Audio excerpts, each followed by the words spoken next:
Item number 16, माननीय rail मंत्री जी। धन्यवाद अध्यक्ष जी। सबसे पहले तो मैं सभी सम्मान्य सांसदों का धन्यवाद करना चाहूंगा जिन्होंने कल देर शाम तक बड़े उत्साह के साथ बड़ी गहराई में रेलवे की वर्किंग के बारे में, रेलवे के कामकाज क्या अच्छा हो रहा है, क्या सुधार हो सकता है, क्या लोगों की एक्सपेक्टेशन है, डिमांड्स हैं, उसके बारे में बड़े विस्तार से कल चर्चा हुई। ये भी ध्यान में आता है उसमें कितना रेलवे का संबंध पड़ता है हर एक माननीय सांसद के क्षेत्र के साथ।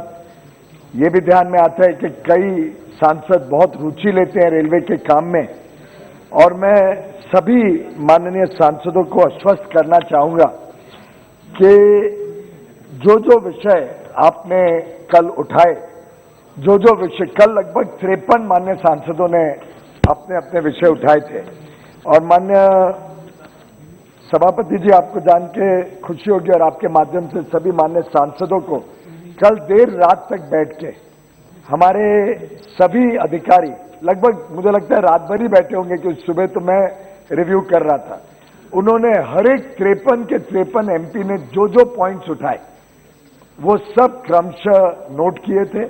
हर एक का जवाब सामने है और 1 बजे के बाद बहुत अच्छा, ये अपेक्षा थी। धन्यवाद सभापति जी।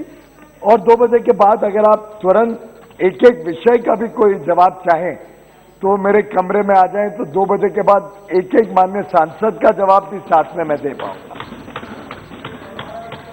वैसे तो पिछली बार 2018 में डिमांड फॉर ग्रांट्स के ऊपर चर्चा दोनों सदनों में हुई थी, तब 174 माननीय सांसदों ने लोकसभा में चर्चा की थी, 100 तो हाउस में, बाकियों ने ले किए थे अपने रिटन स्पीचेस। राज्यसभा में 30 माननीय सांसदों ने अपनी बात रखी थी। मुझे आज खुशी है आप सबके साथ शेयर करते हुए सभी के सभी 204 माननीय सांसदों को उनके विषयों का जवाब गया। यथासंभव जो काम हो सकता था वो करने की हमने पूरी कोशिश की। लगातार सांसदों के साथ मेरा संपर्क बना रहता है और मैं इस संसद की गरिमा समझता हूं। माननीय सांसद इतनी मेहनत करते हैं, इतना तैयारी करके आते हैं, इतनी अपने विभाग की समस्याओं को हम सबके समक्ष रखते हैं, तो मैं संसद की गरिमा बढ़ाने के हेतु और आप सबके सम्मान हेतु प्रयत्न कर रहा हूं कि भारतीय रेल एक वास्तव में भारत के भविष्य के लिए एक इंजन फॉर ग्रोथ, एक अर्थव्यवस्था हो, यात्रियों की सुविधा हो, हर विषय में एक ऐसा डिपार्टमेंट, एक ऐसी मिनिस्ट्री बने जो संवेदनशीलता के साथ आप सबकी मांगों को भी सुने, देश की जरूरतों को पहचान करे और आगे चल के जो यात्रियों की अपेक्षाएं हैं, सुरक्षित सुगम यात्रा मिले, जो उद्योग जगत की अपेक्षाएं कि उनको अपनी मालगाड़ी के माध्यम से जल्दी सामान पहुंचे, अर्थव्यवस्था को बल मिले, इन सभी चीजों को ध्यान में रखते हुए हमने रेलवे के बारे में एक अलग ही सोच के साथ, एक अलग दृष्टिकोण के साथ गत 7 वर्षों में माननीय प्रधानमंत्री नरेंद्र मोदी जी के मार्गदर्शन में, उनके अगुवाई में, उनकी दूरदृष्टता की सोच को ध्यान में रखते हुए हमने काम करने का प्रयत्न किया, जिससे समाज के हर वर्ग को, चाहे वो किसान हो, गरीब हो, उद्योग हो, एमएसएमई सेक्टर हो, हर सेक्टर को कैसे हम सुविधा पहुंचा सके और रेलवे सभी के जीवन में एक प्रकार से नए उमंग के साथ पेश आ सके, नए उत्साह के साथ रेलवे के प्रति सबका सोच, सबकी देखने का दृश्य बने। वैसे तो पहले जिस प्रकार से काम चलता था उसके बारे में मैं ज्यादा नहीं कहना चाहूंगा, पर कई माननीय सांसदों ने कहा हमारा प्रोजेक्ट पहले से चल रहा है, उस बजट में सैंक्शन हुआ, अभी तक काम नहीं हुआ। तकलीफ माननीय सदस्य समझेंगे और मैं आपके माध्यम से थोड़ा उसकी जानकारी देना चाहूंगा कि तकलीफ वहीं पे थी, किस प्रकार से रेलवे का काम करना, काम करने का ढंग और उसके हिसाब से कैसे रेलवे में परेशानियां बढ़ी, कैसे रेलवे में काम की स्पीड भी कम हुई और काम जिस प्रकार से होना चाहिए था वो नहीं हो पाया। समस्या थी कि पैसा निवेश बहुत कम रहता था। अलग अलग रेल मंत्री अपना बजट पेश करते थे और बजट में जो कहा और जो निवेश उपलब्ध हुआ मेन बजट में, इन दोनों के बीच कोई तालमेल ही नहीं था। यानी लोगों की अपेक्षाएं थी कि अनाउंस हो गया, लेकिन वास्तविकता थी कि ना जमीन है हाथ में, ना अप्रूवल्स है, कोई वाइल्ड लाइफ के थ्रू प्रोजेक्ट जा रहे हैं, पैसा कम है और आस्ते आस्ते करके ये स्थिति हो गई कि घोषणाएं के ऊपर घोषणाएं होती गई।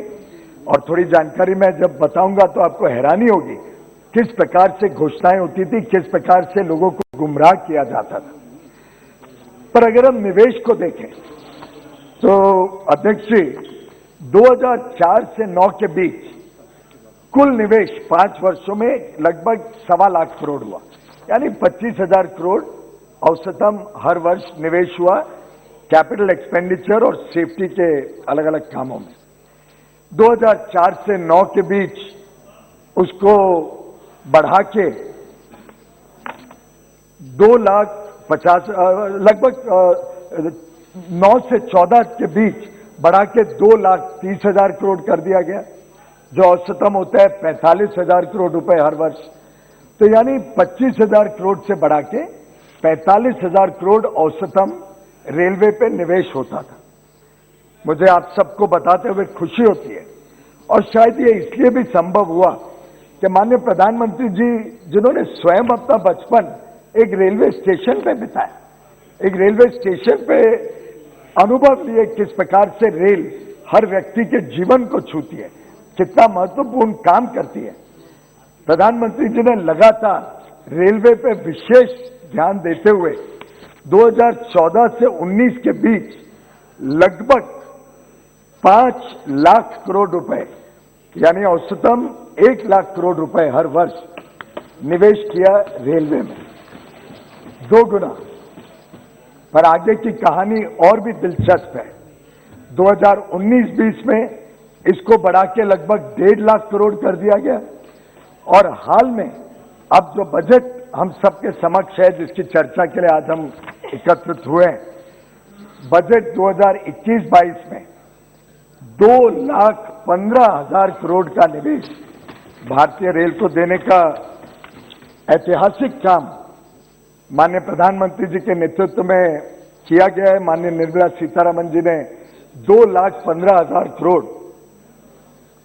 रेलवे में निवेश के लिए हमें उपलब्ध कराए हैं और उसी के कारण आगे के लिए हमने एक बहुत सोची समझी रणनीति के तहत किस प्रकार से काम को तेज गति दी जाए उस पर विचार किया और एक रेलवे को फ्यूचर रेडी बनाने के लिए, भविष्य के लिए देश को तैयार करने के लिए रेलवे अपना आहुति दे, उसके लिए एक नेशनल रेल प्लान 2030 तैयार किया गया। लगभग 2-2.5 वर्षों तक हर एक कोने कोने तक देश के चप्पा चप्पा में जो प्रोजेक्ट चल रहा है उसको देखा, क्या आवश्यकता है उसको देखा, कहाँ जमीन मिल सकती है नहीं मिलती है क्या है, उस सबको देख के एक प्लान बनाया और इस प्लान के हेतु जो काम तेज गति से होने चाहिए, जिसकी बहुत अति आवश्यकता है, उसको सुपर क्रिटिकल प्रोजेक्ट्स बनाया।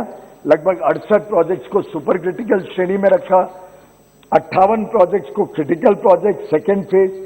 और लगभग मापदंड क्या था, क्या जमीन हमारे पास उपलब्ध है पूरी तरीके से, क्या राज्य सरकार सहयोग दे रही है, सब क्लियरेंसेस अप्रूवल्स हैं कि नहीं है।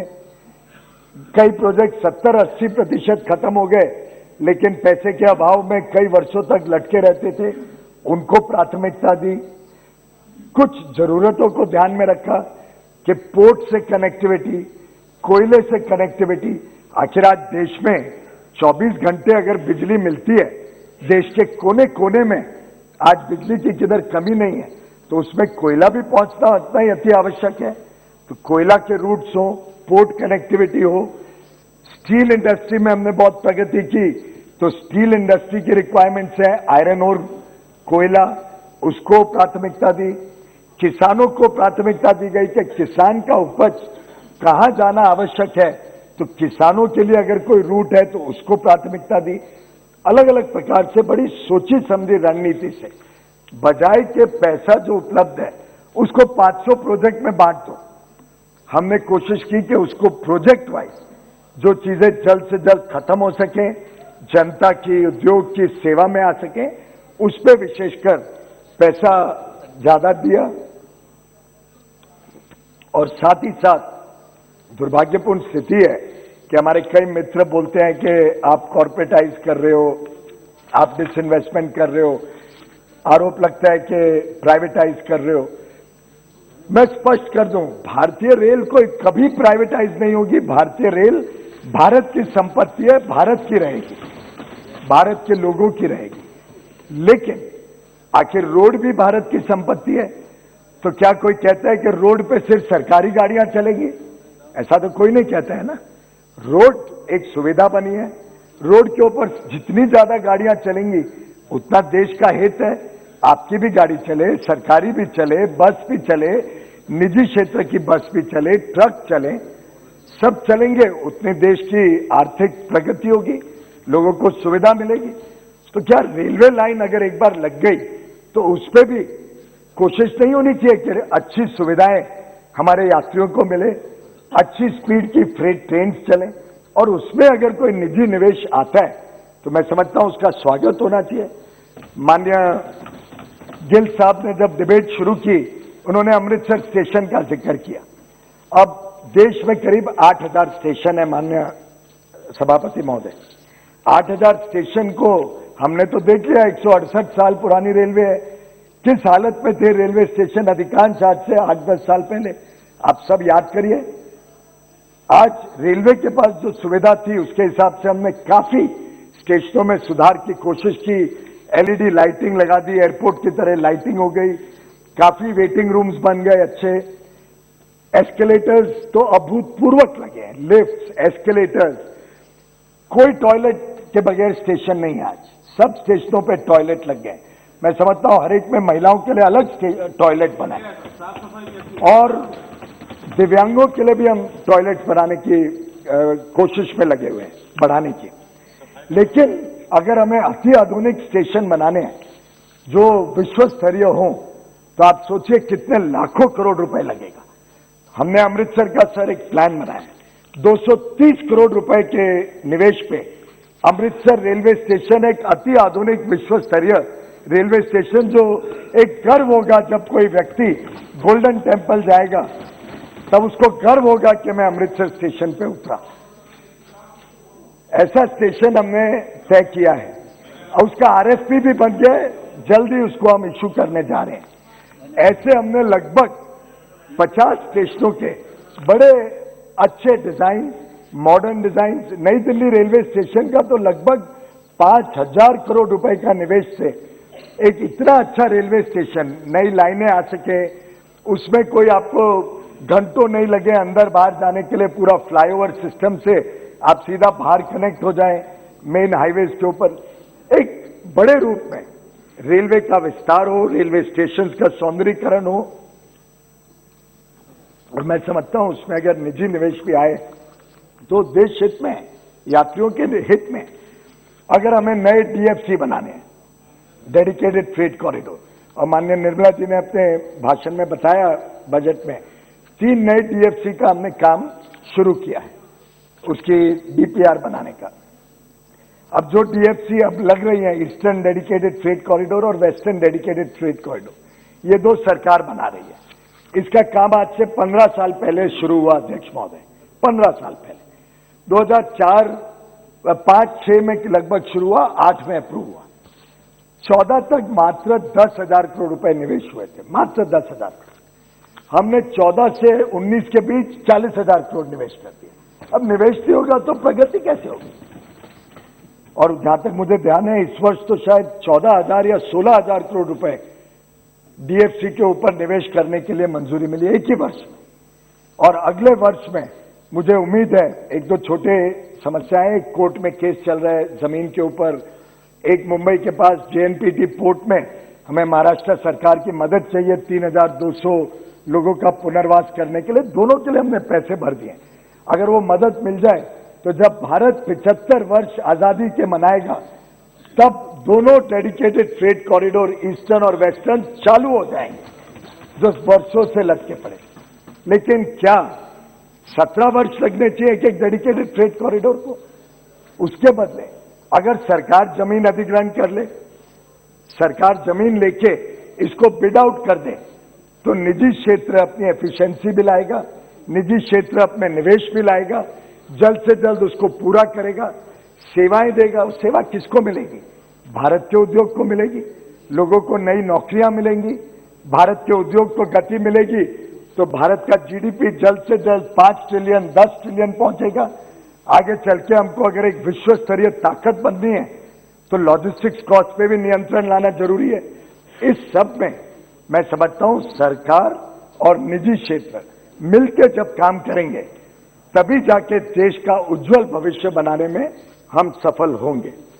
और इसी दृष्टिकोण से हमने बहुत सोचे समझे प्रोजेक्ट्स को 2030 तक टेकअप करने का एक नेशनल रेल प्लान बनाया।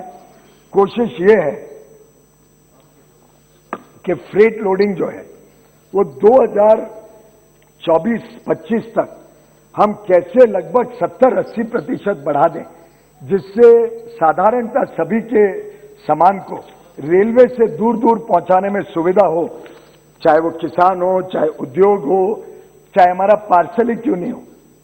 आप जब पहली बार एमपी बन के आए, अगर आप कुछ फर्नीचर लाना चाह रहे थे अपने गांव शहर से दिल्ली, तो आपको सुविधा मिल जाए कि पार्सल में आपने डाल दिया और सस्ते में दिल्ली पहुंच गई। मुझे इसलिए याद है कि जब मैं एमपी बना और मैंने ट्रक से माल भेजा था अपने घर का सामान, फर्नीचर वगैरह, तो कितना महंगा पड़ा था, पर रेलवे में वही चीज आपको 1/3 पैसे में हो सकती है। तो ऐसे जितना हम विस्तार करेंगे तभी जाके देश का भविष्य भी उज्जवल होगा, रेलवे भी आपका एक प्रकार से साधन बनेगा देश की सुनहरे भविष्य के लिए। अध्यक्ष महोदय, मैं 5 प्रमुख विषयों पे आज चर्चा करना चाहूंगा। एक तो हमने कोविड का समय कैसे आपदा को अवसर में बदला, दूसरा ये मालगाड़ियों में कैसे सुधार हुआ है गत 1 साल के अंदर, तीसरा निवेश के लिए जिसका मैंने थोड़ा जिक्र किया, कैसे हम निवेश को समझदारी से करके देश को आगे लेके जा रहे हैं, चौथा आधुनिक टेक्नोलॉजी का इस्तेमाल करके एक कैसा अच्छा भविष्य, नया सुबह, नई सुनहरा सुबह तैयार हो देश के लिए, देश को मिले, और पांचवा पारदर्शिता बढ़ा के ट्रांसपेरेंसी लेवल्स को और कैसे इंक्रीज किया जाए। और उसमें एक बहुत महत्वपूर्ण काम जो हो रहा है वो है रेलवे का पूरा पुनर्गठन। जो रेलवे का सिस्टम सालों साल से चलते आ रहे हैं, 8 सर्विसेज सब एक दूसरे से के अंतर विरोध में तकलीफें पैदा होती हैं, उसके कारण कई सारे काम डिले होते हैं, उसको कैसे हम एकजुट एक ऑर्गेनाइजेशन, एक एफिशिएंट ऑर्गेनाइजेशन के रूप में परिवर्तन करने की कोशिश कर रहे हैं। माननीय अध्यक्ष महोदय, 2020 की कहानी रेलवे के साहस, सेवा, समर्पण और सशक्तिकरण की कहानी है। 168 साल पुरानी संस्था है रेलवे। बहुत सारे आपदाएं आई, स्पेनिश फ्लू तक इस रेलवे ने देखा है। एक जमाने में तो रेलवे कहा जाता है कि स्पेनिश फ्लू मुंबई पोर्ट में आने के बाद पूरे देश में जो फैला वो रेलवे के माध्यम से फैला। उसके बदले इस बार माननीय प्रधानमंत्री जी की सोच इतनी करेक्ट थी, इतनी परफेक्ट थी, समय पे लॉकडाउन किया। कई लोग आलोचना करते हैं कि अरे तब तो से 250 या 500 लोग कोविड से पीड़ित थे, आपने क्यों लॉकडाउन किया? आप कल्पना करिए वो लॉकडाउन नहीं किया होता तो रेलगाड़ियां दिन रात चल के कैसे इस कोविड की महामारी को देश के कोने कोने तक पहुंचा देती, और कैसे आज देश के 6 लाख गांव तक कोविड पहुंच गया होता अगर रेलवे बंद नहीं की होती। समझदारी से उसको बंद किया, और जब जरूरत पड़ी तो हमारे प्रवासी मजदूरों को अपने घर पहुंचाने के लिए करीब करीब 4,600 स्पेशल श्रमिक स्पेशल चला के 60 लाख से अधिक प्रवासी मजदूरों को अपने घर तक पहुंचाया। आपको जान के आश्चर्य होगा, श्रमिकों के लिए हमारे आरपीएफ के सब जवान वगैरह दिन रात उन ट्रेनों में हर डब्बे में रहते थे। 2 करोड़ लगभग 2 करोड़ मील्स खाना भोजन 2 करोड़ भोजन मुफ्त में श्रमिक स्पेशल में रेलवे ने दी। 2 करोड़ 16 लाख पानी की बोतलें दी, जिससे श्रमिक स्पेशल्स के माध्यम से सुरक्षित और सुगम तरीके से हमारे भाई बहन घर पहुंच पाए। वास्तव में एक प्रकार से अति आवश्यक जो वस्तुएं हम सबको लगती हैं, आखिर अगर बिजली नहीं होती तो आप सोचिए लॉकडाउन में कितना मुश्किल होता घर में बैठना, बिना बिजली बिना टीवी। देश भर में कोयला देश के कोने कोने तक कोविड काल में पहुंचा, देश के कोने कोने तक फूड ग्रेन्स पहुंचे, अनाज पहुंचा, देश के कोने कोने तक दवाइयां पहुंची, देश के कोने कोने तक फर्टिलाइजर पहुंचा। आखिर ये सब नहीं पहुंचता, क्या संभव होता कि लोग महीनों घर में बैठे हैं? आखिर आपने किधर से भी अनाज की कमी की बात नहीं सुनी। माननीय प्रधानमंत्री जी ने प्रधानमंत्री गरीब कल्याण अन्न योजना से हर व्यक्ति तक अनाज पहुंचे और उसका साधन भारतीय रेल बनी, जिसने अनाज पहुंचाया, बिजली घर तक कोयला पहुंचाया। और सबसे आवश्यक बात कि आखिर आज कोविड के बावजूद अगर किसानों की फसल अच्छी हुई है, उल्टे एक ही सेक्टर है जिसमें ग्रोथ है, 3.5% ग्रोथ फूड ग्रेन प्रोडक्शन में इस देश में। तो फर्टिलाइजर नहीं पहुंचता तो संभव होता क्या? हर किसान की चिंता करते हुए प्रधानमंत्री जी ने कहा सुनिश्चित करो किधर से भी कंप्लेंट नहीं आए।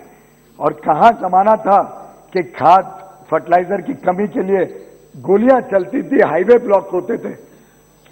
कोविड के समय भी, ऐसे तो 60 साल में कभी दृश्य नहीं हुआ, कोविड के समय भी किधर फर्टिलाइजर की कमी नहीं हुई।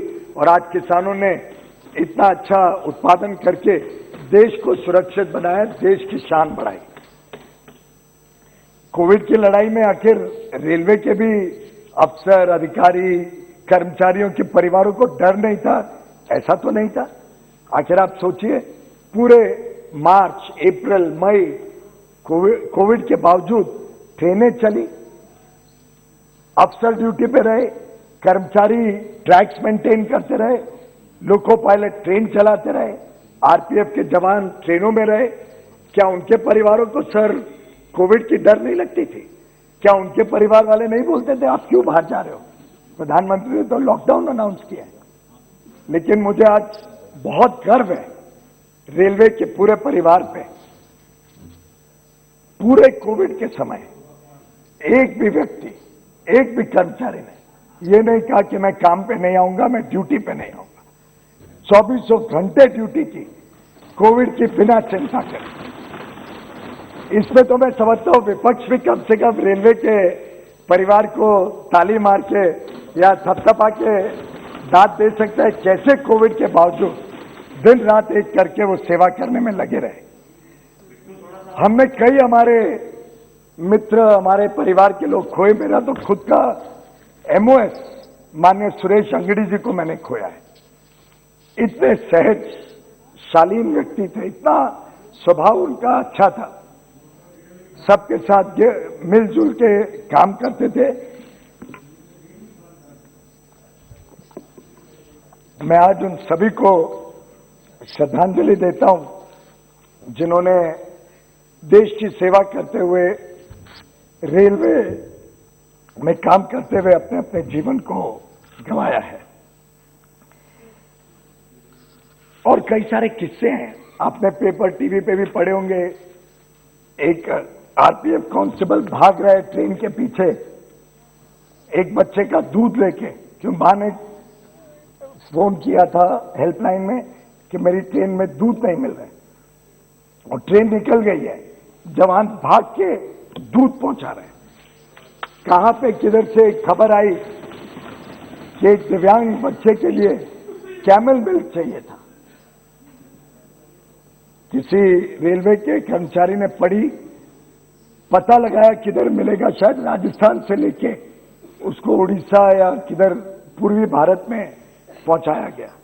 अलग अलग प्रकार के किस्से इस पूरे दौरान हमने सुने और वास्तव में मैं समझता हूं ये पूरा देश पूरे इस रेल परिवार का कृतज्ञ रहेगा जिन्होंने इस महामारी के बावजूद देश की सेवा की।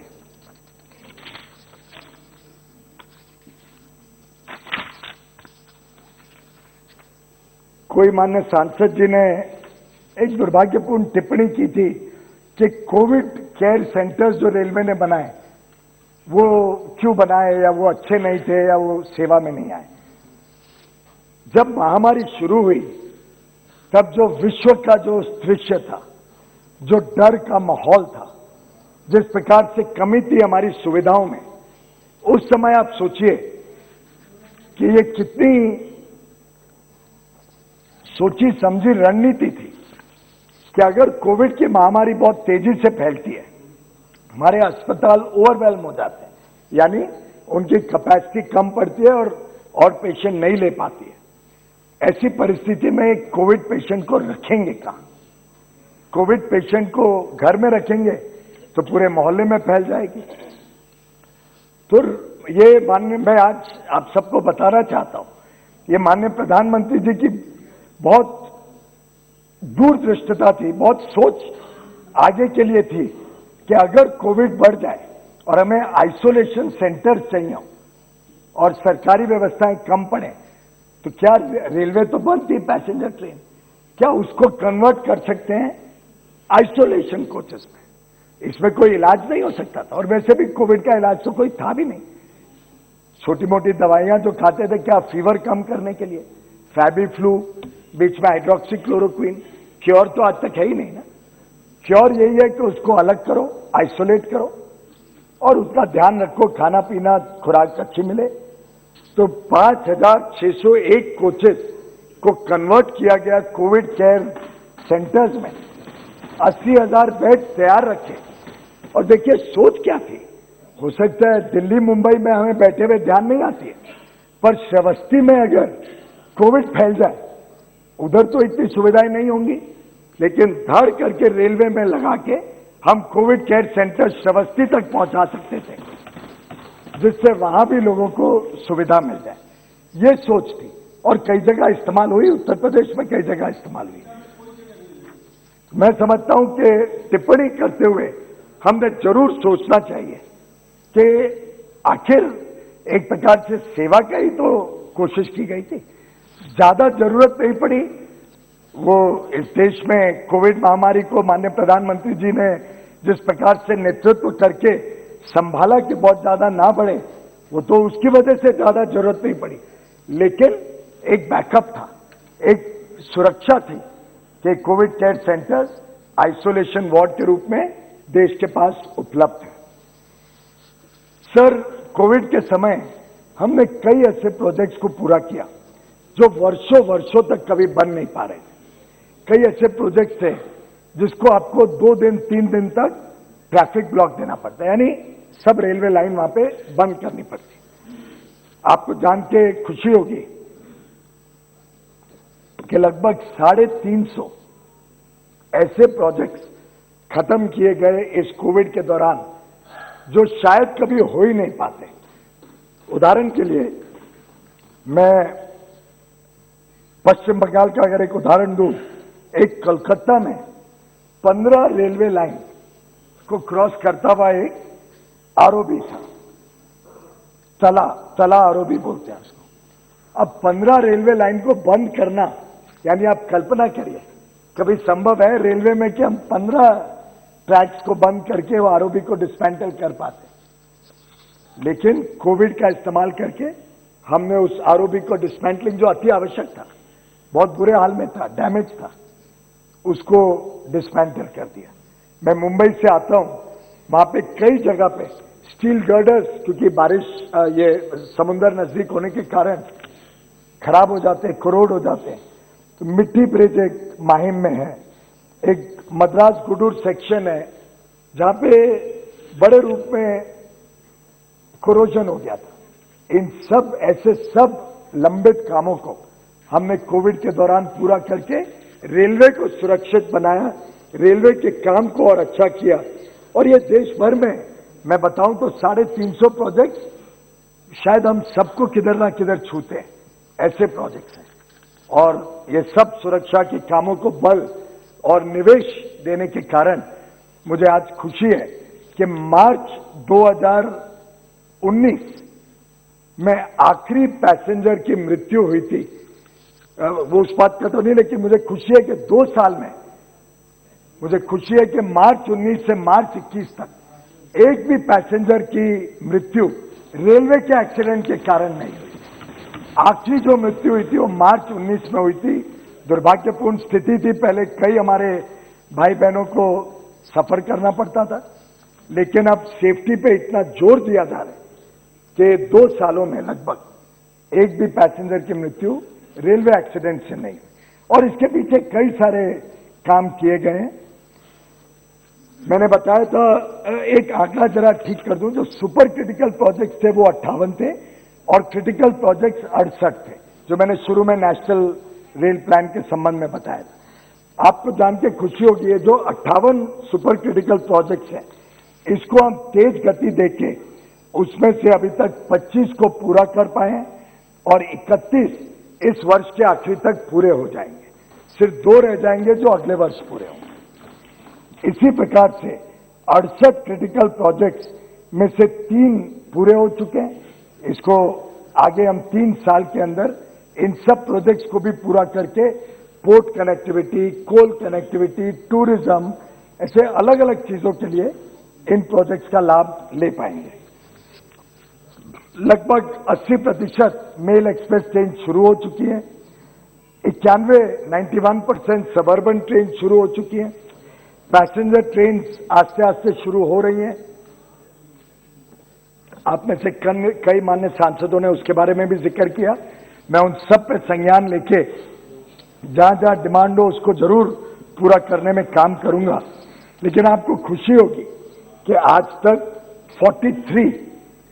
43 रूट्स के ऊपर 377 किसान रेल अभी तक चल चुकी है और लगभग 1.25 लाख टन किसानों की उपज, और इसमें साधारणतः फल, सब्जियां, इस प्रकार की चीजें जाती हैं।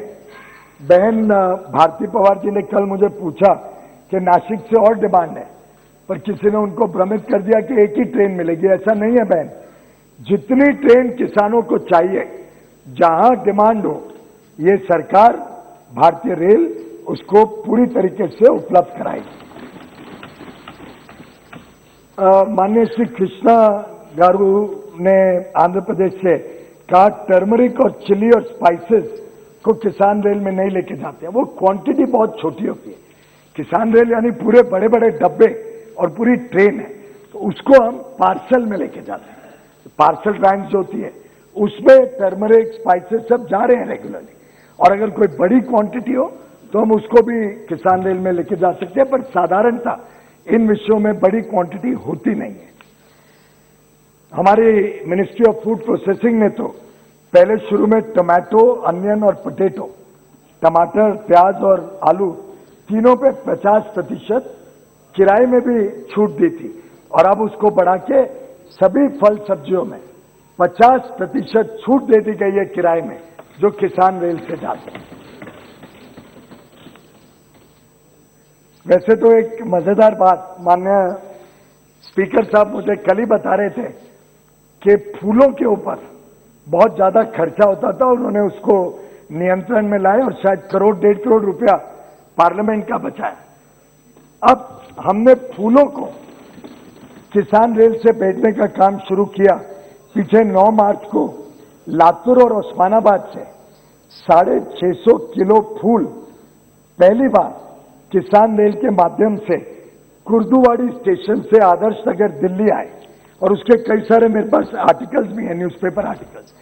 तो अब फूल अगर देश भर में आने लगेंगे, सस्ते भी हो जाएंगे और भारत के अच्छे फूल देश के कोने कोने तक लोग इस्तेमाल कर पाएंगे।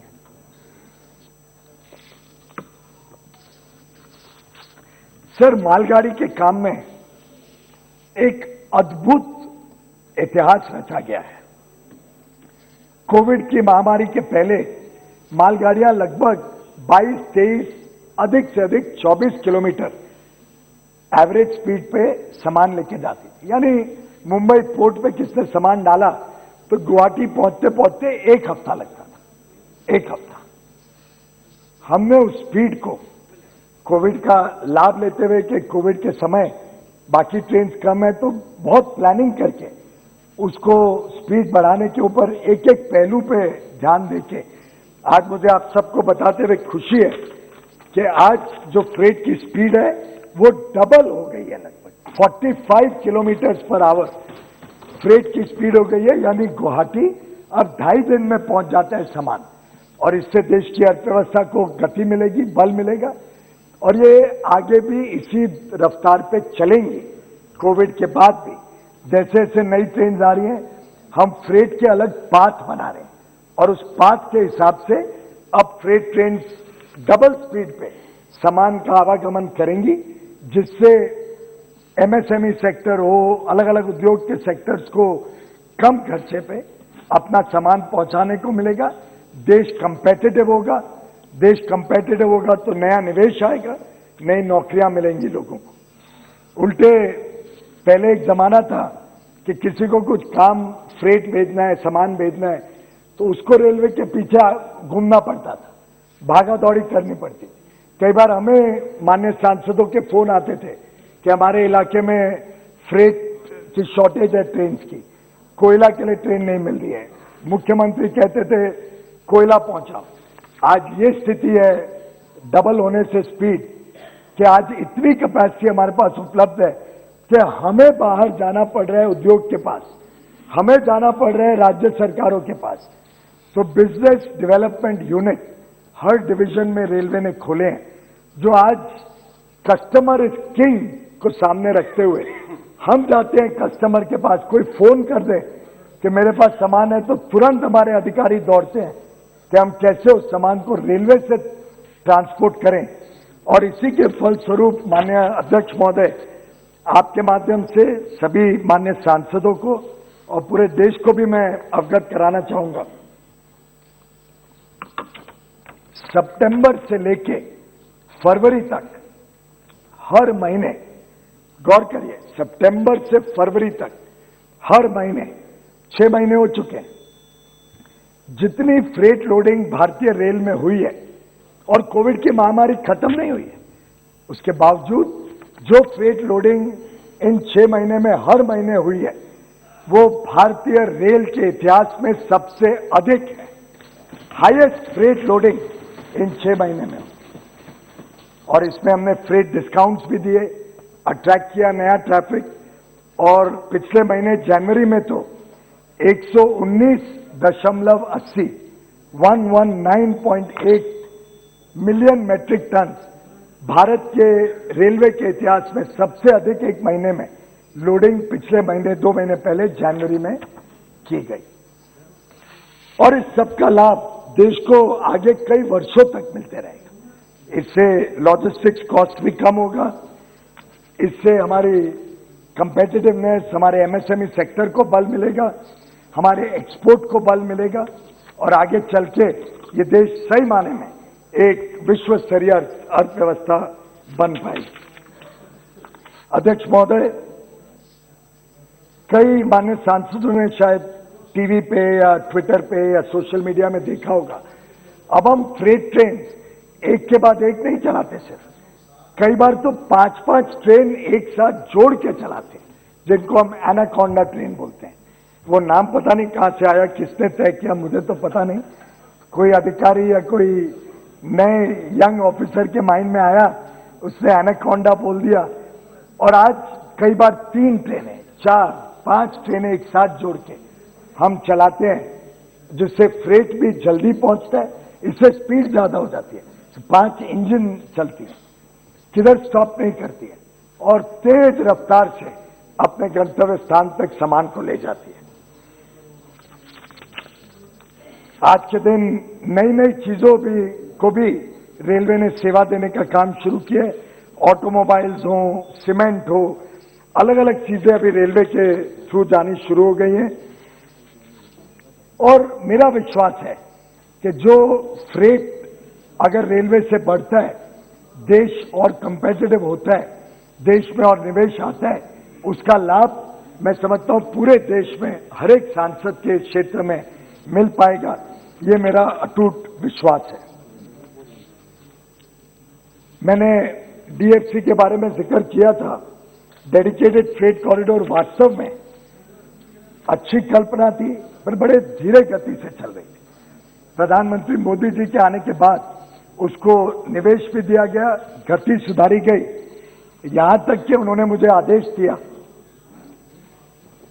कि देश के लिए इतना महत्वपूर्ण है, इसको हर हफ्ते मॉनिटर करना चाहिए। तो मैं स्वयं अपने लेवल पे हर हफ्ते डीएफसी को मॉनिटर करता हूं और मुझे विश्वास है, जैसा मैंने कहा, अभी तक करीब 650 किलोमीटर शुरू हो चुका है। माननीय प्रधानमंत्री जी ने 29 दिसंबर 2020 और 7 जनवरी 21 को दोनों फ्रेट कॉरिडोर्स में एक एक सेक्शन को देश को समर्पित किया था। मार्च अप्रैल तक 450 किलोमीटर और पूरी तरीके से खत्म हो जाएगा और अगले वर्ष तक हम दोनों को पूरा इंप्लीमेंट करने में सफल होंगे। 3 और डीएफसी कॉरिडोर, जैसे मैंने बताया, तीनों का काम, डीपीआर का काम शुरू हो गया। वह वास्तव में ये ईस्टर्न डेडिकेटेड फ्रेट कॉरिडोर भी पश्चिम बंगाल जाते हैं, जो दानकुनी तक जाएगा। 2 और फ्रेट कॉरिडोर्स, एक ईस्ट कोस्ट डीएफसी जो खड़गपुर तक जाएगा और एक ईस्ट वेस्ट डीएफसी जो खड़गपुर होते हुए दानकुनी तक जाएगा। तो एक तरीके से हम एक पूरी जाल बनाने की कोशिश कर रहे हैं, कैसे एक जाल बन जाए डीएफसी की और देश के कोने कोने तक सुविधा पहुंचे। थोड़ा अनफॉर्चुनेट है कि पश्चिम बंगाल के माननीय सदस्य आज हमारे बीच नहीं है, तो मुझे विश्वास है कि इससे पश्चिम बंगाल के आने वाले भविष्य में वहां की अर्थव्यवस्था को भी और बल मिलेगा और ज्यादा तेज गति से वहां पे उद्योग आएगा, विकास होगा। अध्यक्ष महोदय, माननीय सांसदों ने अलग अलग विषय उठाए। मैंने कहा मैं जवाब जरूर हर एक का यहां पे रेडी रख के लाया हूं, दे सकता हूं इंडिविजुअली। तो मुझे विश्वास है माननीय सांसद कुछ जानकारियां अगर मैं दूं तो खुश होंगे। केरल के हमारे माननीय मोहम्मद बशीर साहब ने कुछ विषय उठाए। अब आपको जान के खुशी होगी, केरल में 2009 से 24 के बीच जो पैसा निवेश होता था वो लगभग 2.5 गुना कर दिया गया है 2021-22 के बजट में, 2.5 गुना। लेकिन हमारी सबसे बड़ी समस्या है, और वो भी मैं मेरे साथ लेके आया हूं, कि केरल में एक भी प्रोजेक्ट पे काम नहीं कर पा रहा, क्योंकि जमीन ही नहीं उपलब्ध होती है।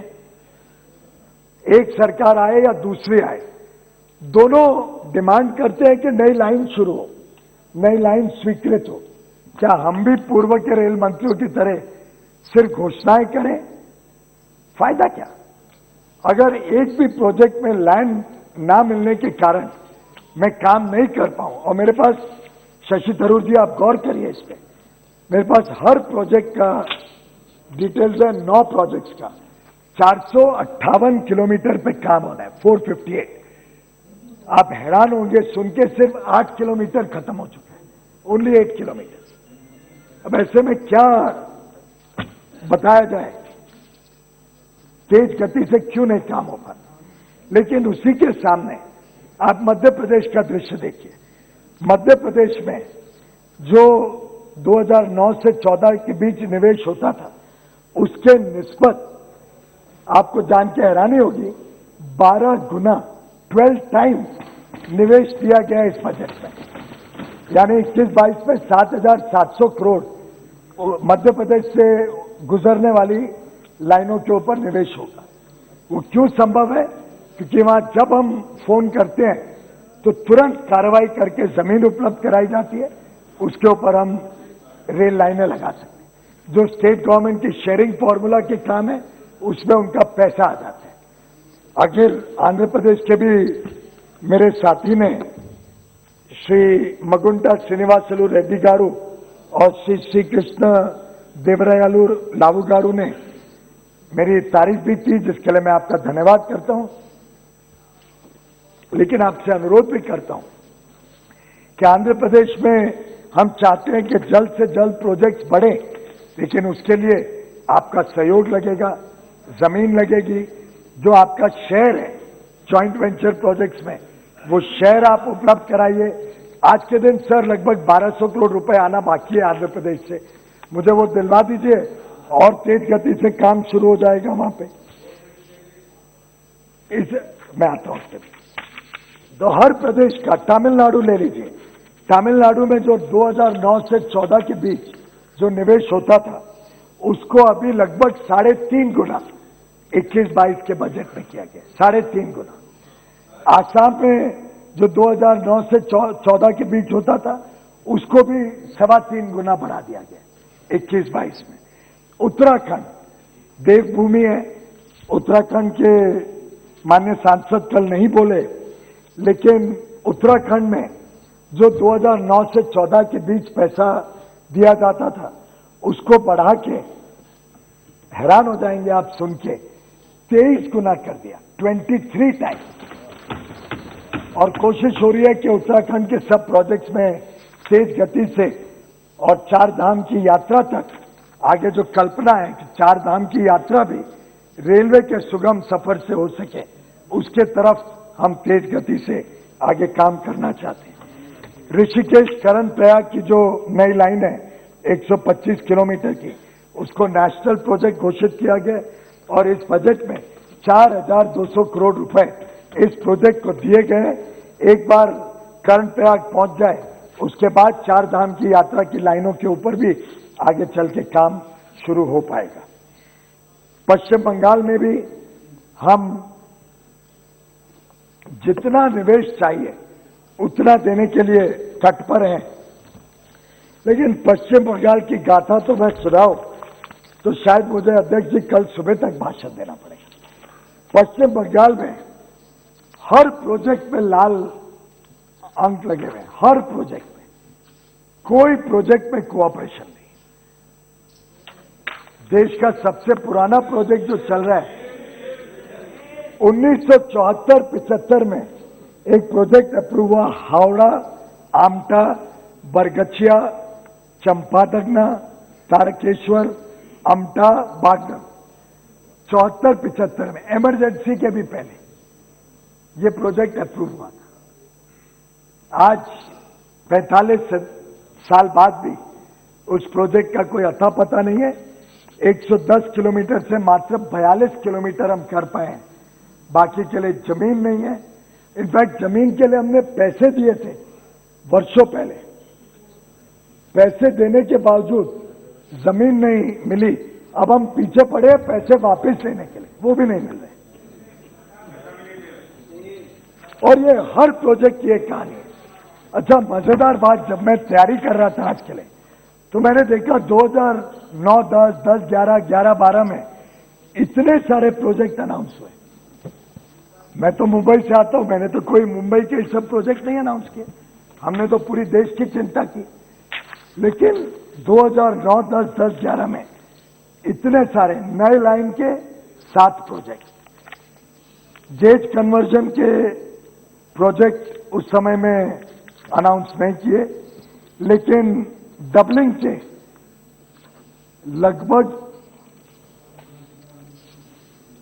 8-10 प्रोजेक्ट डबलिंग के सब अनाउंस किए गए, लेकिन उसके लिए हमारे को सहयोग नहीं।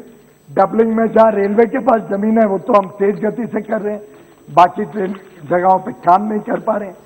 तो मैं समझता हूं अगर हम सब माननीय सांसद इस बात को समझ लें कि अगर राज्य सरकार सपोर्ट करे, जमीन समय पे मिल जाए, तो जैसे बड़ौदा से केवड़िया, आखिर हमने अभी एक प्रोजेक्ट लगाया सर, बड़ौदा से केवड़िया कनेक्ट किया, जिससे आज देश के हर कोने से लोग सरदार पटेल जी की स्टैच्यू ऑफ यूनिटी पे जा सकते हैं, उनको श्रद्धांजलि दे सकते हैं।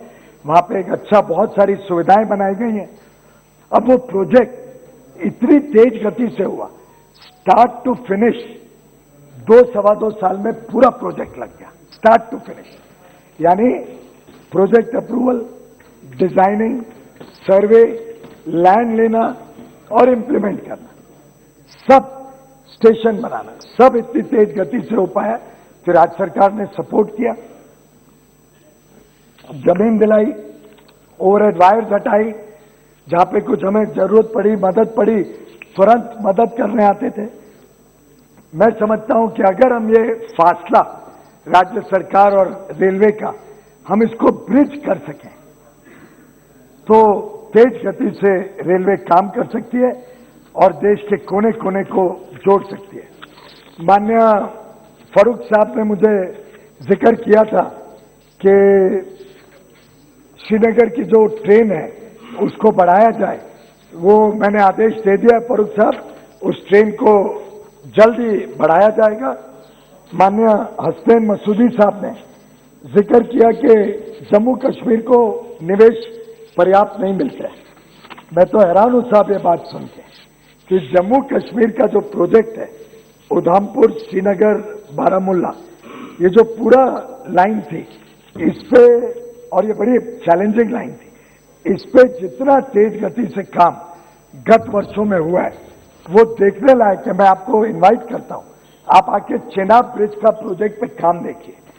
ये विश्व का सबसे ऊंचा ब्रिज है, 359 metres above the river bed level, यानी आईफिल टावर से भी 30 मीटर ऊंचा।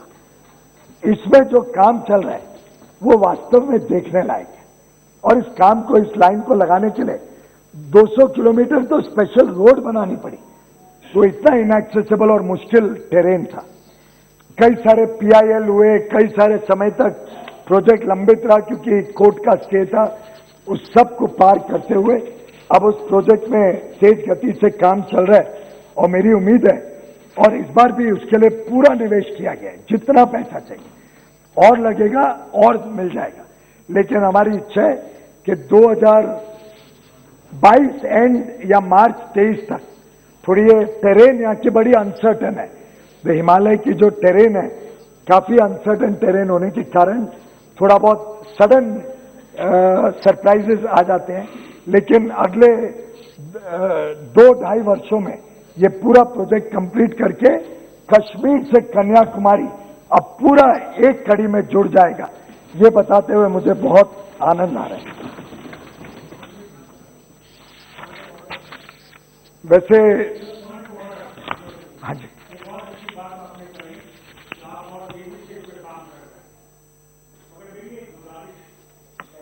गुजारिश कर चुका हूं कि जो रेल आज चल रही है बानीहाल से बारामूला तक, उसकी फ्रीक्वेंसी को बढ़ाइए मेहरबानी करके।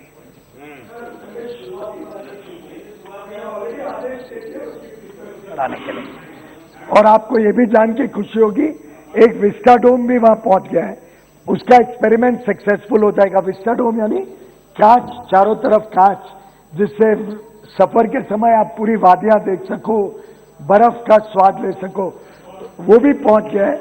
उसका अप्रूवल चल रहे हैं, सिक्योरिटी क्लियरेंस, क्योंकि वहां के परिस्थितियों को देखते हुए सफल हो जाएगा तो उसको और बढ़ाएंगे वहां पे। और ऐसे ही आज देश में 35 विस्टाडोम अलग अलग रूट्स पे पर्यटन के लिए चल रहे हैं। आगे चल के हम 100 और विस्टाडोम बनाने जा रहे हैं पर्यटन को बल देने के लिए। माननीय बिहार के कई सांसदों ने, रामकृपाल जी ने तो शुरू ही किया था, रामकृपाल यादव जी बोले, दिलेश्वर कामेत जी बोले, सुशील कुमार सिंह जी बोले, श्रीमती वीणा देवी जी बोली, जनार्दन सिंह जी बोले, प्रदीप कुमार, बहन रमा देवी जी, बहन कविता सिंह जी, सब ने कई सारे विषय रखे, सबका जवाब उपलब्ध है। लेकिन आपको जान के खुशी होगी कि इस वर्ष 5,000 से अधिक करोड़ रुपए निवेश बिहार को मिला है, जो लगभग 4.5 गुना है पहले के निस्बत, 4.5 गुना। उत्तर प्रदेश के भी कई माननीय सांसदों ने कई सारे विषय रखे थे। माननीय लालू सिंह जी, माननीय शफीकुर रहमान बर्क जी, बहन अनुप्रिया पटेल जी, श्री श्रोमानी राम वर्मा जी, श्याम सिंह यादव जी, अनुराग शर्मा जी, उत्तर प्रदेश के लिए भी मैं आपको विश्वास दिलाता हूं, माननीय प्रधानमंत्री जी को आपने ही चुन के वहां भेजा है। और वहां का बजट अगर मैं आपको बताऊं तो आपको सुन के आश्चर्य होगा। जो 9 और 14 के बीच प्रतिवर्ष उत्तर प्रदेश से होती हुई रेल व्यवस्थाओं में निवेश होता था, उसको 11 गुना कर दिया गया, 11 टाइम्स, यानी 1045% वृद्धि की गई। तो आप कल्पना करिए कैसे जहां पे हमें सपोर्ट मिलता है कि स्टेट गवर्नमेंट सामने से आके सपोर्ट करे, कैसे हम उसको आगे बढ़ा सकते हैं। आरओबीज की कई माननीय सदस्यों ने बात रखी, हमारे पंजाब के भी माननीय सदस्यों ने इस विषय को उठाया था। माननीय जसबीर सिंह गिल जी ने, डॉक्टर अमर सिंह ने, श्री गुरजीत सिंह औजला ने, आरओबीज आज लगभग 20,000 मैन लेवल क्रॉसिंग है, तो स्वाभाविक रूप से उसको प्रायोरिटाइज करना पड़ता है। जहां जहां पे स्टेट गवर्नमेंट सामने आती है, 50% शेयर करती है, तो हम आरओबी बनाते हैं। जहां आरयूबी की संभावना हो, जहां आरयूबी जरूरत हो, वो रेलवे बनाती है। और आपने जो जो विषय रखे उसको मैं गंभीरता से विचार करूंगा और जहां जहां संभव हो उसको आगे एक्सेप्ट करूंगा।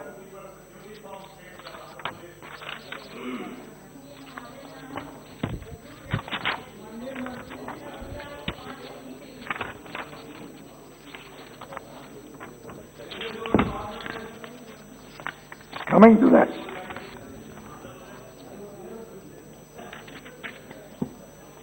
माननीय अध्यक्ष महोदय, 3 विशेष ब्रिजेस का मैं जरूर उल्लेख करूंगा। मैंने चेनाब ब्रिज के बारे में तो बताया। एक पंबन ब्रिज है तमिलनाडु में, ये देश का पहला वर्टिकल लिफ्ट ब्रिज अगले इस वर्ष के अंत तक, दिसंबर 21 तक बनेगा। ये राम सेतु को कनेक्ट करेगा। ये पंबन ब्रिज जिस वर्ष में मैं पैदा हुआ था, उस वर्ष में ये पंबन ब्रिज और इसके आगे की लाइन के ऊपर समस्या शुरू हुई थी, आगे की लाइन बंद कर दी गई। पंबन ब्रिज कई वर्षों से बहुत धीमी धीमी गति से ट्रेन ले पाता था, उसको हमने डिसमेंटल करके अब पूरा first vertical lift bridge Bharat का बनाने जा रहे हैं। आप सब जानते हैं असम में बोगीबिल ब्रिज, ब्रह्मपुत्र के ऊपर रेल कम रोड ब्रिज, माननीय प्रधानमंत्री जी ने हाल में ही उसका उद्घाटन किया था, जिससे एक प्रकार से अरुणाचल और असम दोनों के लिए एक बहुत ही बढ़िया सौगात लोगों को मिली। आप सब जानते हैं बिहार में कोसी का ब्रिज अटल जी के समय से लंबित था, जिसको हमने पूरा किया और अब उस रूट पे भी गाड़ियां चलनी शुरू होंगी। अध्यक्ष जी, ब्रिज की सुरक्षा की बड़ी चिंता रहती थी। हमने अभी तक 815 ब्रिजेस या आरओबीज या एफओबीज जो जरा चिंताजनक थे, उसका आईआईटी या एनआईटी के माध्यम से पूरा ऑडिट कराया और पारदर्शिता इस हद तक ले गए कि अब हर प्रमुख ब्रिज या आरओबी का पूरी डिटेल्स या तो ब्रिज के नजदीक या नजदीक के रेलवे स्टेशन पे हमने एक बोर्ड लगा दिया, तो सामान्य व्यक्ति भी देख सकता है कि मैं जिस ब्रिज पे जाता हूं या जो मेरे आसपास ब्रिज है उसका लास्ट ऑडिट कब हुआ, लास्ट रिपेयर कब हुआ, सेफ है नहीं है, क्या है। पारदर्शिता से सामान्य व्यक्ति को उसकी जानकारी मिली, उसको हमने सुनिश्चित किया है और हर संभव कोशिश चालू है कैसे हम रेलवे को, यात्रा को, यात्रियों के लिए भी और उद्योग के लिए सुगम करें और अच्छा बनाएं। 2 वंदे भारत शुरू हो गई हैं, एक बनारस जाती है दिल्ली से, एक वैष्णो देवी जाती है। दोनों बहुत ही प्रमुख स्थल है। आप एक जगह जाके माता वैष्णो देवी के दर्शन करिए, एक वंदे भारत से जाइए काशी विश्वनाथ बाबा के दर्शन करिए। और जिस प्रकार से काशी विश्वनाथ का जो एक रिहैबिलिटेशन, एक नया प्रयोग चल रहा है, जो योजनागत तरीके से काशी विश्वनाथ का एक प्रकार से पुनर्गठन चल रहा है, वो तो इतना लाजवाब काम हो रहा है कि मैं समझता हूं हर एक माननीय सांसद चाहेगा कि काशी विश्वनाथ में जाके दर्शन करें, उनका आशीर्वाद लें, और वो यात्रा जरूर वंदे भारत से करना। हमने 44 और वंदे भारत का काम शुरू कर दिया है, उसकी बोगी का ऑर्डर दे दिया है। आपको शायद याद होगा प्रधानमंत्री जी ने कहा था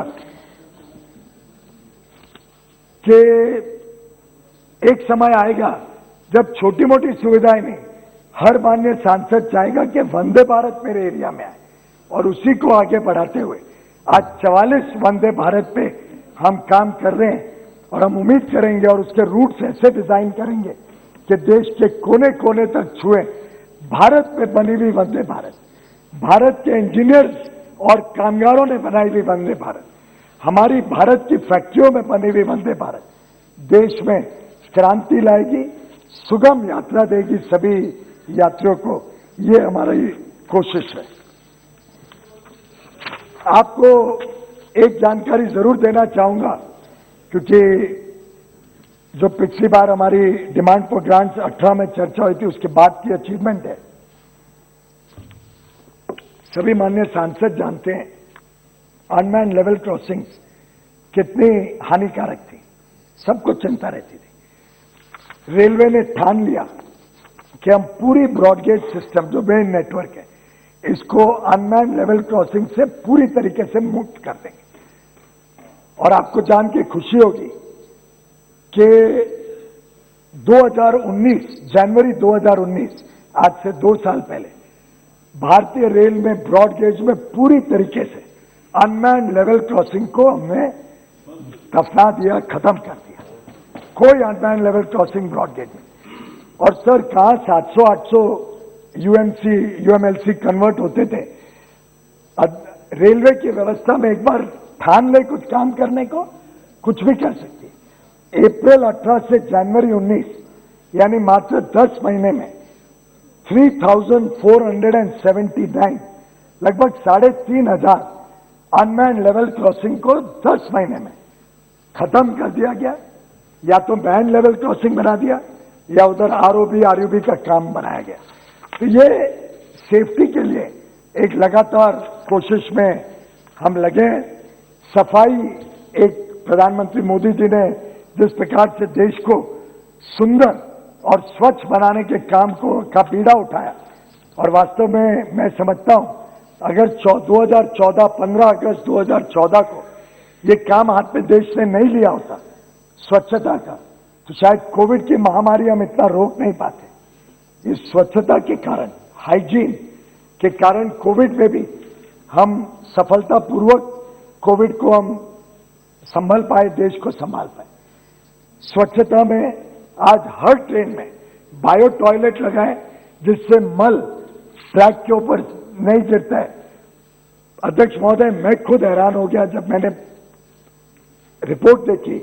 एक रिपोर्ट बनाई गई इसके ऊपर 4,000 टन मल रोज रेलवे ट्रैक पे गिरता था, रोज।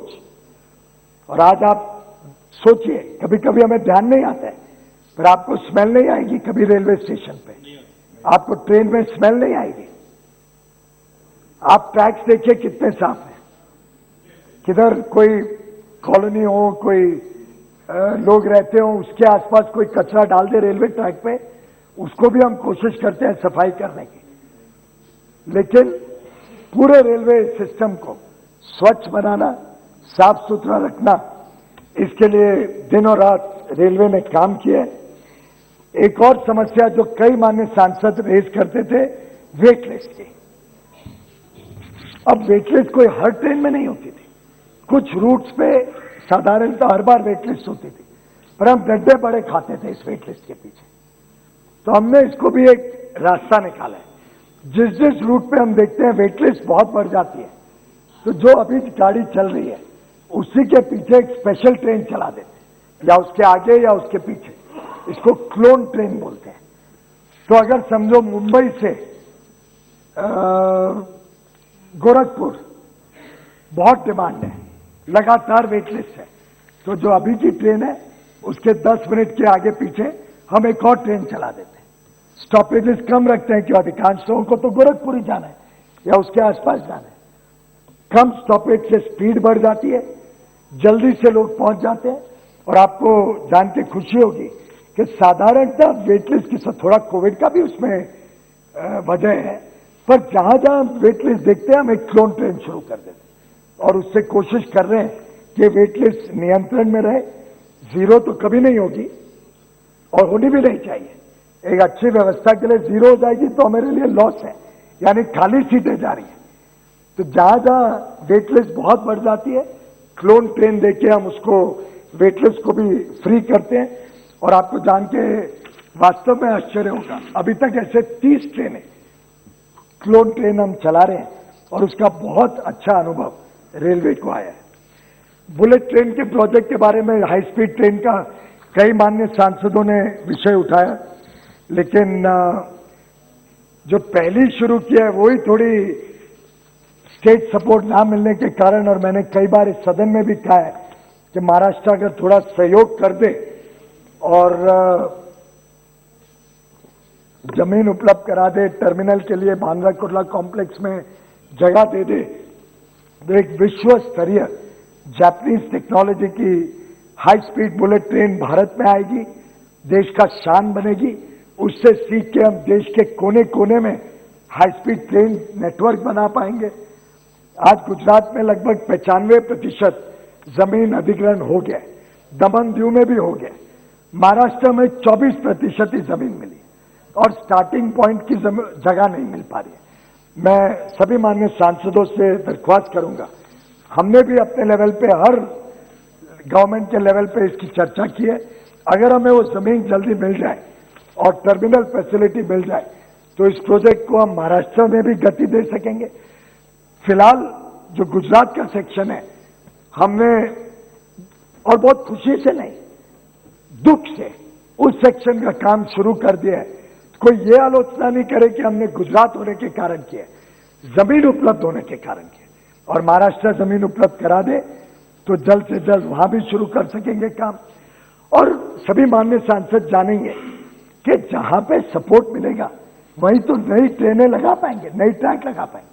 एक माननीय सांसद ने प्रश्नकाल में पूछा, Nagpur Mumbai high speed train, अब मैं मुंबई बड़ौदा, मुंबई अहमदाबाद ही नहीं ले जा पा रहा हूं, तो नागपुर मुंबई में जमीन कहां से मिलेगी?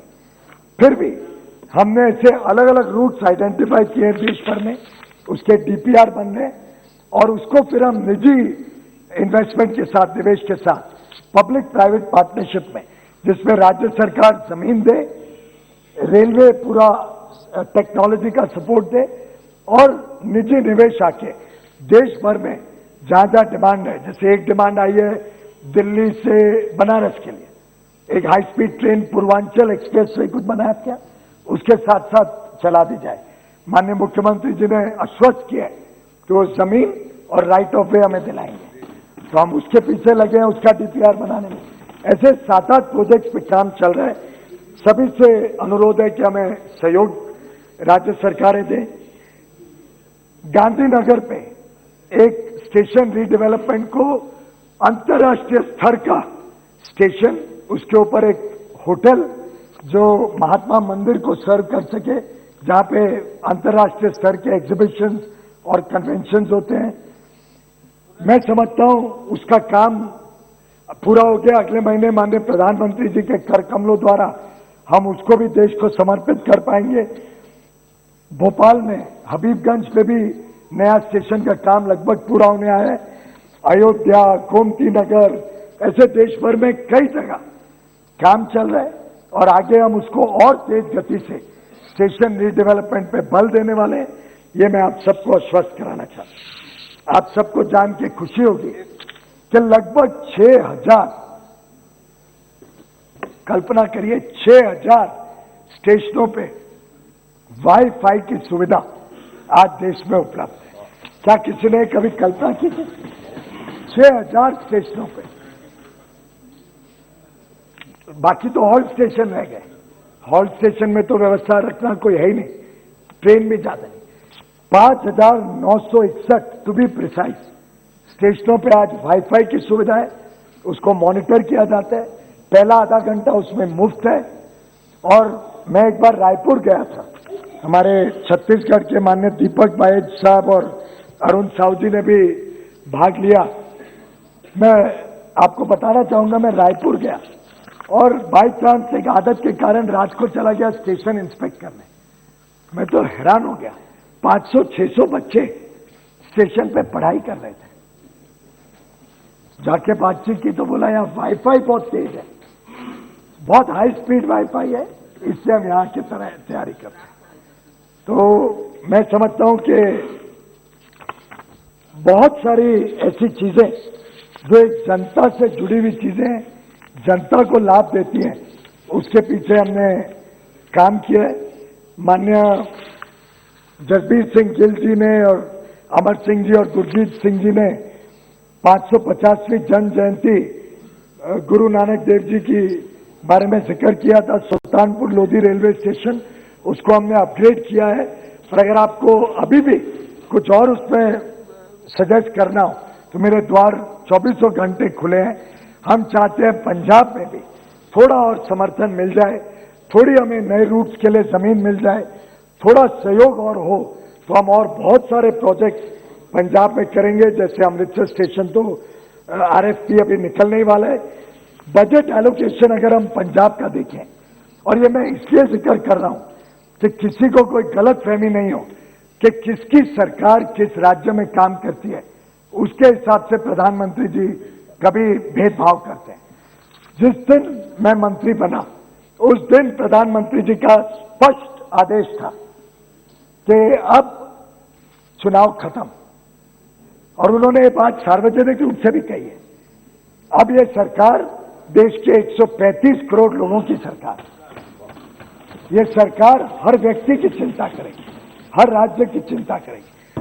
और गिल साहब, पंजाब में 2009 से 14 के बीच सालाना 225 करोड़ रुपए के निवेश होता था अलग अलग रेलवे के प्रोजेक्ट्स में, 225 करोड़।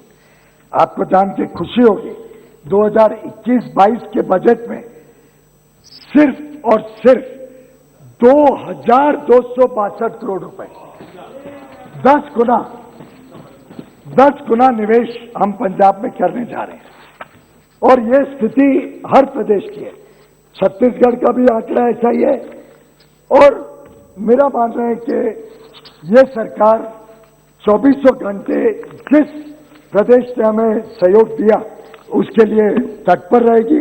मेरे पास छत्तीसगढ़ के भी आंकड़े में इसलिए लाया क्योंकि आप बहुत उत्तेजित हो रहे थे कि छत्तीसगढ़ में काम नहीं हो रहा है।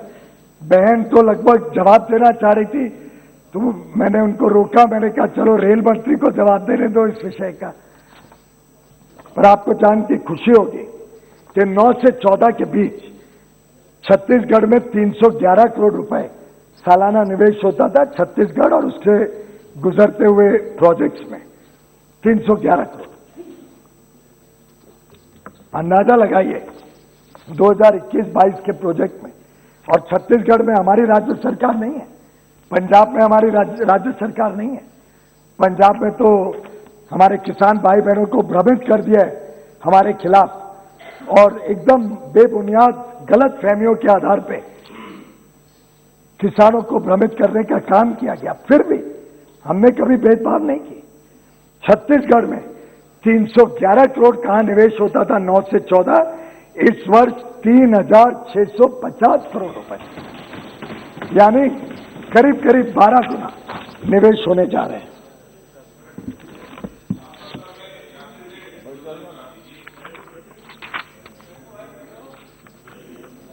एक आपको जानकारी देके मुझे बड़ा आनंद आता है। 2014 के पहले इस पूरे देश में भारतीय रेल में मात्र 2467 लगभग 2500 LHB रिग्स थे। LHB यानी एक स्विस और जर्मन टेक्नोलॉजी से बनाई हुई डिजाइन है जो भारत में लगभग 50 वर्ष पहले आई थी। 50 वर्ष पहले ये डिजाइन बना था LHB। अब ये LHB की कोचेस भारतीय रेल कई वर्षों से बना सकती थी, लेकिन सिर्फ 2500 LHB कोचेस थी। ये ज्यादा सुरक्षा देती हैं। आपने कभी भी ट्रेन में देखा होगा, एक आपको दिखेंगी पुरानी ICF design, integrated coach factory जो ब्रिटिश छोड़ गए हमारे पास, और एक ये जर्मन स्विस डिजाइन है LHB। अब तो वंदे भारत भारत का डिजाइन है, वो तो अब आगे बढ़ेगा तेज गति से, पर ये LHB हम बना सकते थे, बनाया नहीं। कहा 2500 थी 2014 में, आज के दिन 22,500 LHB कोचेस देश में सेवा दे रहे हैं, 22,500। इससे सुरक्षा बढ़ी, सुविधा बढ़ी, अब जर्क्स नहीं आते हैं ट्रेन ट्रैवल में, स्मूथ हो गया ट्रेन ट्रैवल, स्पीड बढ़ी, मेंटेनेंस का टाइम कम हो गया, तो ज्यादा ट्रेनें चल पा रही हैं। और जनवरी 2018 से हमने वो पुराने डिजाइन की ICF कोचेज ही बनाना बंद कर दिया, पूरी तरीके से उसको इतिहास के पन्नों में डाल दिया। अब जो कोच बनती है LHB बनती है, जिससे आप सबका सफर भी सुगम हो और सुरक्षित सफर हो। इसी प्रकार से विद्युतीकरण को एक तेज गति देके देश में पर्यावरण भी सुधरे, खर्चा भी कम हो, डीजल पेट्रोल का खर्चा भी कम हो डीजल का, साथ ही साथ स्पीड बढ़े, साथ ही साथ फॉरेन एक्सचेंज बचे, क्योंकि आयात करना पड़ता है क्रूड ऑयल को। इन सबको मतलब एक होलिस्टिक सोच, कॉम्प्रिहेंसिव सोच के साथ पूरी भारतीय रेल को विद्युतीकरण दिसंबर 2023 तक करने का काम तेज गति से चल रहा है। और आपको जान के खुशी होगी, तो पिछले दिनों में 2014 के पहले 650 किलोमीटर विद्युतीकरण सालाना होता था, 650 किलोमीटर। इस वर्ष 5,500 6,000 किलोमीटर का विद्युतीकरण होने जा रहा है। पिछले वर्ष 4,000 कुछ किलोमीटर हुआ था, क्योंकि कोविड आ जाने के कारण अंत में हमें अप्रूवल नहीं मिला कई सारे प्रोजेक्ट्स का। लेकिन विद्युतीकरण पे जो निवेश है वो कैसे बढ़ा है? पहले 4 से 9 के बीच 350 करोड़ विद्युतीकरण पे खर्चा होता था हर वर्ष, 9 से 14 के बीच 900 करोड़, 14 से 19 के बीच 3,300 करोड़ प्रति वर्ष, और इस वर्ष के बजट में 7,500 विद्युतीकरण, यानी लगभग 10 गुना 9 और 14 के निस्बत 9 गुना। अब इस स्पीड पे जब विद्युतीकरण होगा तो उसका लाभ तो हमारे देश को ही होगा ना, पर्यावरण को ही होगा, विदेशी मुद्रा बचेगी, सफर सुगम होगा। और मेरा मानना है कि ये सब चीजें आज देश की जनता देख रही है।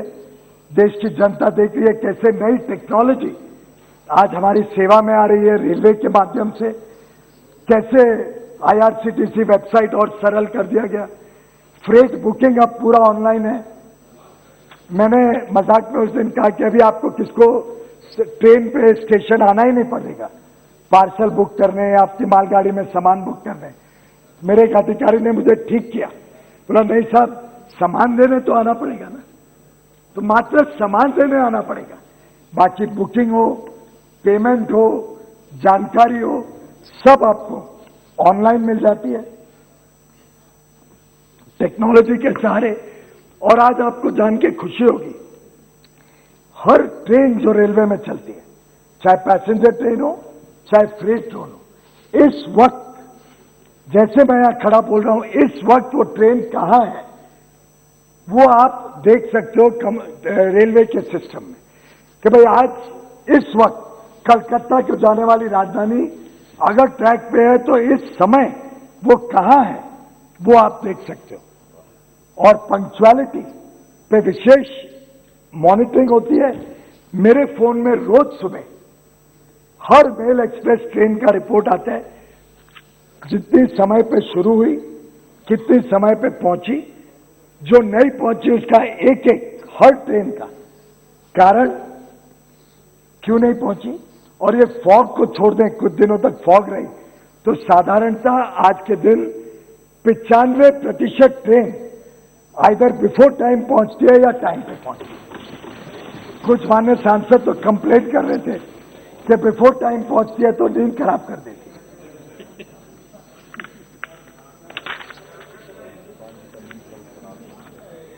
मैं एक स्वीकार करना चाहूंगा कि कैसे मैं भी एक गलत रास्ते पे चल रहा था और प्रधानमंत्री जी ने मुझे सही रास्ता दिखाया। जब मैं नया नया रेल मंत्री बना तो मैं बड़ा आकर्षित हुआ कि विदेश में, यूरोप में खासतौर पे सिग्नलिंग सिस्टम बहुत अच्छा है, उससे सुरक्षा बढ़ेगी और अच्छा हो जाएगा हमारा पूरा सिस्टम। भारतीय रेल तो अभी तक कई जगह पे बाबा आदम के जमाने का सिग्नलिंग सिस्टम यूज करती। मैं पूरा प्लान वगैरह बनाया कि यूरोपियन सिस्टम को भारत में लाया जाए, लेकिन प्रधानमंत्री मोदी जी ने मेरा हाथ पकड़ा, कहा हमें आत्मनिर्भर भारत बनाना है, हम विदेशी टेक्नोलॉजी पर निर्भर नहीं होंगे। और जिस प्रकार से उन्होंने हौसला बढ़ाया, आज रेलवे के इंजीनियर्स और हमारा निजी क्षेत्र, 3 निजी क्षेत्र की कंपनियां और रेलवे की आरडीएसओ और इंजीनियर्स मिलके एक भारत का अपना खुद का सिग्नलिंग सिस्टम डेवलप कर रहे हैं, जिससे भारत का सिस्टम भारत के रेल को आत्मनिर्भर बनाएगा और भारतीय रेल को सुरक्षित बनाएगा, और फिर हम पूरी दुनिया में जाके अपना रेलवे सिग्नलिंग सिस्टम बेचने की क्षमता रखेंगे।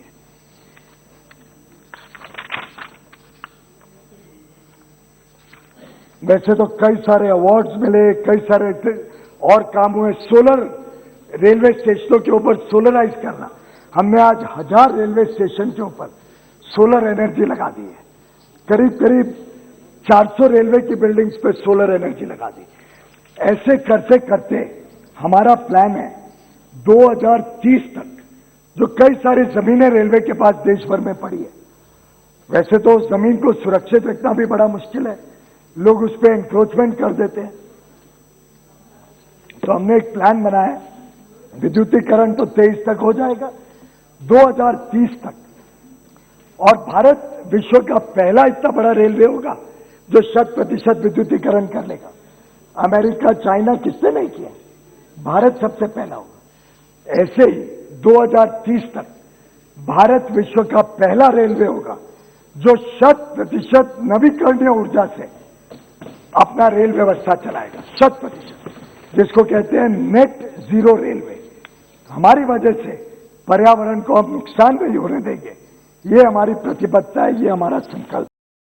मैंने जिक्र किया कि पहले के जमाने में रेलवे एक बड़े डिपार्टमेंटल काम में चलती थी, यानी एक आरओबी अगर स्वीकृत हुआ बजट में तो साल, 1.5 साल, 2 साल तक डिजाइन बन रहा है, आपस में कभी सिविल वालों ने कुछ डिजाइन बनाया, इलेक्ट्रिकल ने अपोज किया, इलेक्ट्रिकल ने परिवर्तन किया तो सिग्नलिंग के पास प्रॉब्लम हो गई। ये पूरे समय एक इंटर डिपार्टमेंटल प्रॉब्लम रेलवे में देखने को मिलती थी, और यह व्यवस्था 70 साल पुरानी थी। जो भारत का रेलवे है, जब पाकिस्तान से अलग हुआ तो 1951 में रेलवे बोर्ड बना और जोनल रेलवेज बने। आस्ते आस्ते कई सारे services I, traffic service, signalling service, electrical, mechanical. उसका लाभ हुआ रेलवे को, बहुत अच्छा काम किया उन्होंने, रेलवे की डेवलपमेंट की। लेकिन अब विश्व स्तरीय रेलवे अगर हमें बनाना है तो जरूरी था कि रेलवे को एकजुट होकर काम करना, एक साथ, एक सोच, एक रेलवे काम करे। और मुझे आप सबको बताते हुए खुशी है कि अब पूरे रेलवे बोर्ड का भी और पूरी रेल व्यवस्था का एक पूरा रिवैम्पिंग की एक्सरसाइज चल रही है, जिससे एक सर्विस होगी रेलवे में, Indian railway management service, IRMS, और पूरा रेलवे विभाग एक साथ सोचेगा, एक जैसा सोचेगा, एक ही दृष्टिकोण रखेगा, कैसे देश की सेवा करे, कैसे देश के यात्रियों की सेवा करे। माननीय प्रधानमंत्री नरेंद्र मोदी जी का जो सपना है कि देश की विकास का इंजन बने भारतीय रेल, देश बने भारत के एक उज्जवल भविष्य का एक छोटा सिपाही, एक गिलहरी की तरह उसमें योगदान दे, उस कमिटमेंट को, उस काम को पूरा करने के लिए हम सब अति उत्साहित हैं और उस उत्साह के साथ रेलवे को नई ऊंचाइयों तक पहुंचाने के लिए संकल्पित है। ऐसे विश्वास के साथ आपके स्वयं के जो इश्यूज हैं वो मेरे ऑफिस में आपको सभी का जवाब मिल जाएगा। इससे मैंने बड़ी सोच के ऊपर अपनी बात को रखा। हर विषय के ऊपर जानकारी आपको मेरे ऑफिस से मिल जाएगी और यह पत्र से मैं आपको लिख दूंगा। बहुत बहुत धन्यवाद अध्यक्ष महोदय।